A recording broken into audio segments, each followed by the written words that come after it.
Paano mag-voice over na hindi na kailangan ikaw ang magsalita na maganda ang boses? Hello everyone! Welcome for another video editing tutorials.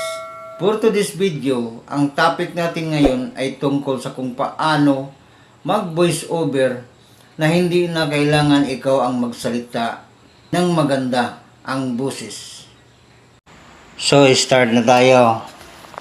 Ang una natin gawin, itap natin ang Google Chrome.